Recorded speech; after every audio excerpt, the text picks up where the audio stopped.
Ellen McGregor was a typical Oregon retire.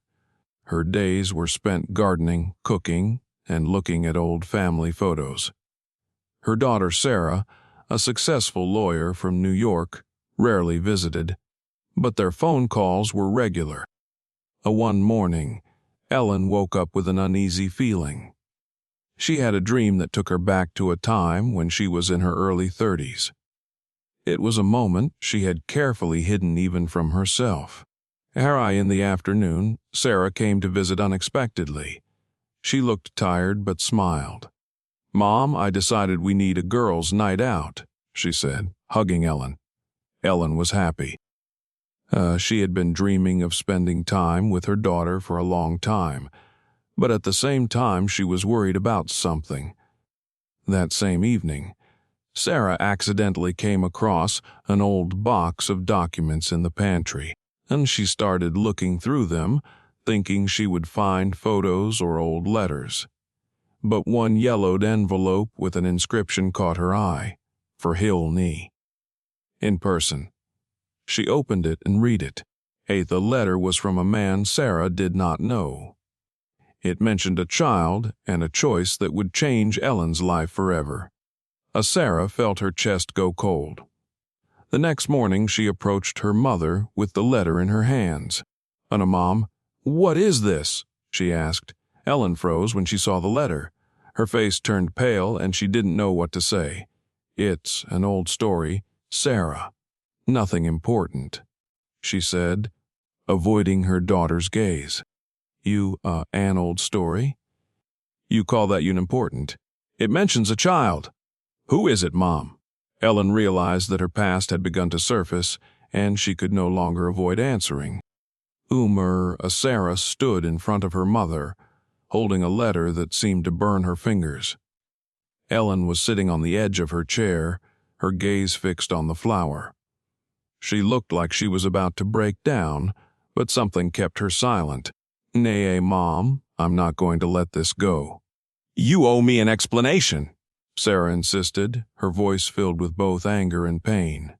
Ellen looked up, but her words were hesitant. "Sarah, that's ancient history. It doesn't matter to our lives right now." "Doesn't matter." "How can you say that? There is a child involved. What are you hiding from me?" Ellen realized that it was no longer possible to avoid the answer. She sighed heavily and said, "It was a mistake, a big mistake that I made many years ago. But it doesn't change how much I love you. Mom, you're not even trying to explain." It sounds like you're making excuses," Sarah replied, feeling a wave of anger rise in her. That evening, the atmosphere in the house was tense. Sarah avoided talking to her mother, and Ellen sat in the kitchen, nervously holding a cup of tea. Her thoughts were full of memories that she had been trying to bury deep inside herself. She remembered how many years ago, at the age of 30, she found herself in a difficult situation. The choice she had made then was necessary, but its consequences haunted her for the rest of her life. Not having received any answers, Sarah decided to act on her own. She went back to the pantry to look through all the documents that could give her more information. Among the yellowed letters and old photographs, she found several records that hinted at her mother living a very different life before she married her father. One of the documents was a hospital discharge. It mentioned a child born in 91, but the mother's name was hidden. Sarah realized that it could be her brother or sister, whom she had never known. The next morning, Sarah approached her mother with more evidence. "Mom, who is this child, and why have you been hiding this from me my whole life?" Ellen tried to find the words, but her voice broke. "Sarah, it's complicated. I can't just tell you everything." "Complicated. I find it hard to believe that you think this is complicated. Tell me the truth, Mom." Ellen realized that the time for explanation had come. She began to tell the story, but every word was difficult for her. "It happened before I met your father. I was young, lonely, and made a choice that I regret to this day. I thought that this past was behind me, but now I see that I was wrong. You gave up the baby. Asked Sarah, her voice trembling. Ellen nodded silently. Sarah could not listen any longer. She stood up and ran out of the room, leaving Ellen alone with her pain and guilt. At win that night, Ellen sat by the window for a long time, watching the moonlight. She knew that she had lost her daughter's trust, but she didn't know how to get it back. Sarah left her mother's house at dawn without saying goodbye. She was full of anger and frustration. Her world, which had always seemed stable and clear, was now coming apart at the seams. She went to her hotel, but even there she could not find a place to stay. Her mother's words kept running through her head. I was young and made a choice that I regret to this day. What was that choice? And who was this child? Sarah decided to continue her search for the truth. She knew that her mother would never tell everything voluntarily. In her coat pocket, she still had the hospital discharge form she had found in the pantry. It was the only key to Ellen's past. As she went back to the hospital mentioned in the document and asked for the archival records. However, she was refused, citing a privacy policy. This is impossible. I have a right to know the truth, Sarah insisted, but the archives staff remained adamant. But then Sarah turned to a lawyer friend of hers. He explained that her mother's consent was required to access the medical records. But Sarah couldn't wait any longer, as she decided to find another way. When she returned to her mother's house, she started looking through old family albums. Her eyes landed on one photo, a young Ellen standing next to a man she did not recognize, and he had his arm around her shoulders and they looked happy. On the back of the photo was a caption, "We will always be together. Love, Richard." Sarah did not know this name. Who was Richard, and what did he have to do with her mother? The search continued when Sarah decided to find more information about the man. After a few hours of internet searching, she came across an article that mentioned Richard's name and that he had died in a car accident in '92. Sarah realized that this was her mother's husband, who had lived before she was born. But the most important detail of the article was the mention that Richard had a daughter. Sarah felt her breath catch in her throat. A daughter. That meant she had a half-sister she had never known about. As she turned to her mother again, "Mom, who is Richard?" she asked, holding the photo in her hands. Ellen froze when she saw the picture. She sat down at the table and was silent for several minutes. "Richard was my first husband," she finally said. "We got married when I was 23. We had a daughter, but after he died, I was forced to make a choice." Sarah raised her eyebrows. "Choices? What choice, Mom?" Ellen sighed heavily and began to tell her story. It turned out that after Richard's death, Ellen had left her daughter in the care of his parents. She believed that this would be the best thing for the child, as she had no money or support herself. I thought it was the right thing to do. I was young, scared, and didn't know how to cope with everything on my own, she said with tears in her eyes. Sarah felt her heart clench with pain. She could not imagine how a mother could leave her own child behind, but at the same time she could see how hard it was for her to talk about it. This truth came as a shock to Sarah. She realized that her mother had not only hidden this story, but had lived with the burden of this choice all her life. Sarah stood by the window, looking at the rain, which was quietly trickling down the glass. Her mind was full of thoughts, and her heart was full of mixed feelings. On the one hand, she felt compassion for her mother, who seemed to have suffered all her life. On the other hand, she could not accept her choice. That evening, Sarah and Ellen had a serious conversation. "Mom, how could you?" Sarah asked, not hiding her emotions. "How could you leave your child? How could you live with that?" Oh, Ellen was silent and then answering. I had no other choice. Richard was my world, and after his death I was left with a child in my arms, without support and without means of living. Ora why his parents offered to help, and I thought it would be the best thing for her. But you just gave up, Mom. You left your child and walked away as if nothing had happened. Ellen tried to explain. I didn't just leave. And I did it for her sake. They could give her everything I couldn't. But I always thought about her. Not a day went by that I didn't regret it. Sarah responded sharply. Regret? That's not enough! And you lived with this secret all these years, and even when I grew up, you didn't confide in me. The conversation ended with Sarah packing her things and leaving the house. I can't look at you right now, Mom. I need to think about everything, she said before walking out the door. Ellen was left alone in the empty house. She sat down in her favorite chair by the fireplace, but the comfort she had always felt fake now. That night, Ellen wrote a letter. Sarah, I understand why you are angry with me, and you have every right to be. But I want you to know that I never stopped loving you and my first daughter. I may have made a mistake, but I was young and scared. I want to make it up to you if you'll give me a chance. Ellen put the letter on the table but never sent it. Meanwhile, Sarah returned to her hotel. She stared at the photo of her mother and Richard that she had taken with her for a long time. She wondered if her mother had really been as heartless as she had first thought.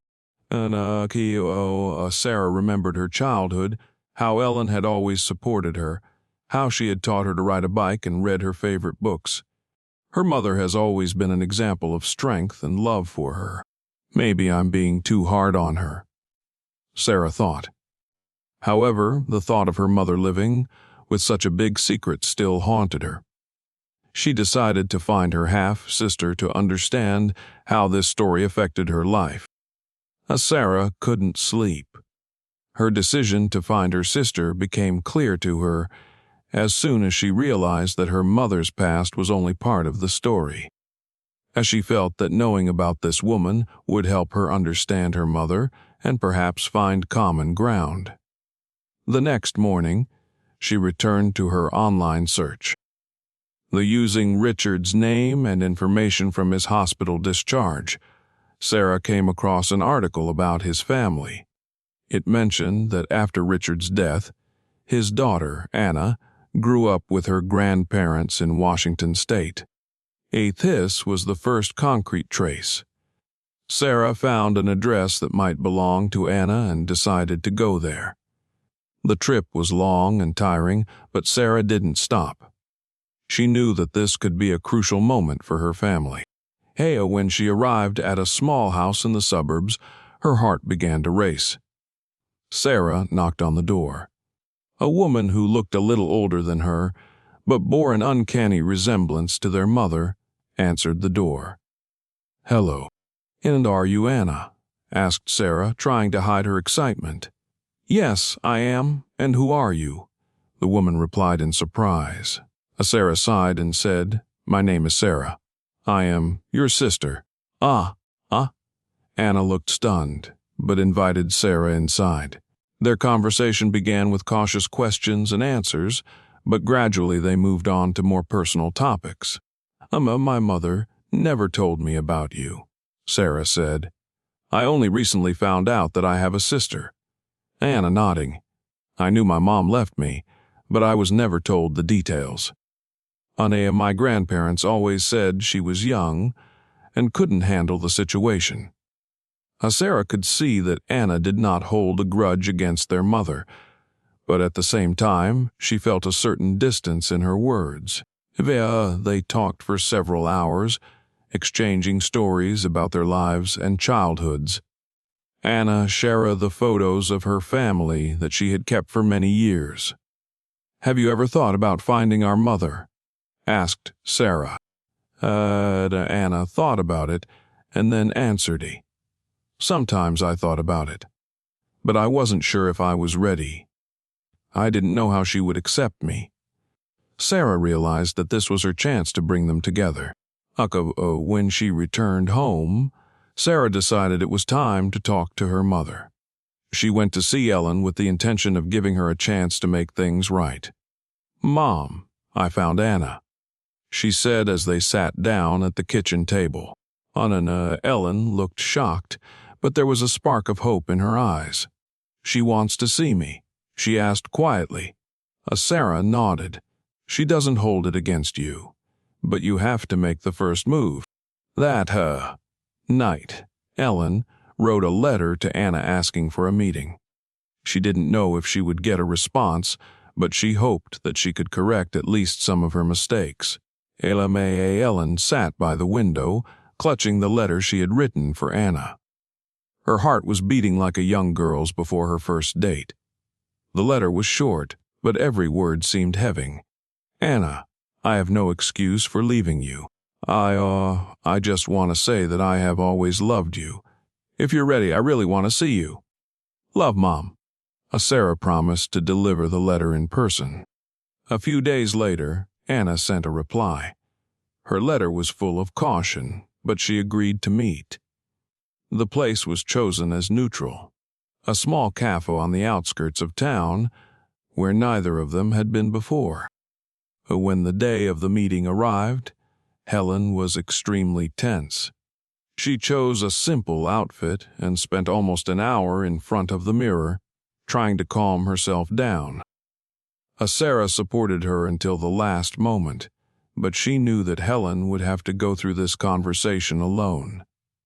When Helen entered the cafe, she immediately saw Anna. She was sitting at a table by the window holding a cup of coffee. Anna looked calm, but her eyes betrayed an inner struggle. Helen approached and asked hesitantly, "Anna." Anna raised her head and nodded. "Oh, hello, Mom," she replied quietly. The conversation began with long pauses and hesitant glances. Helen began first. "I know there's nothing I can do to change the past. But I want you to know that I've always thought about you. I've never stopped loving you." Anna listened silently. "I was young, and I was afraid I wouldn't be able to give you everything you needed. And your grandparents offered to help, and I thought it would be best for you. But it was a mistake. I should have fought for you." And Anna took a deep breath and said, "I don't hold a grudge against you, Mom. But I don't know if I can forgive you right away. It's not that easy. I still have a lot of questions." Helen nodded. "I'm ready to answer all your questions. And I'm not asking you to forgive me right now. I just want the chance to be a part of your life if you want me to." The conversation lasted for several hours. They talked about the past, about Anna's life, about how she had grown up. Anna said that her grandparents always spoke of Helen with respect, but they never explained why she had disappeared from her life. At one point, Anna asked, "Why did you decide to find me now?" Helen replied, her voice trembling. "I was afraid I had lost you forever. But your sister Sarah helped me understand that all is not lost. I don't want to live with this burden anymore. I want to make up for everything I can." At the end of the meeting, Anna said, "I don't know how things will go from here, but I think we can try. It may take time, but I'm willing to give you a chance." Helen felt her heart fill with hope. When Helen returned home, Sarah was waiting for her on the doorstep. "So how did it go?" she asked. Helen hugged her daughter and said, "That was the beginning. I don't know how it will turn out, but I'm grateful to you for giving me a chance to make things right." Helen has decided to write a new letter to Anna. Her face is calm, but determination shines in her eyes. The viewer is left with the feeling that their story is just beginning, but whether it can end in reconciliation remains an open question.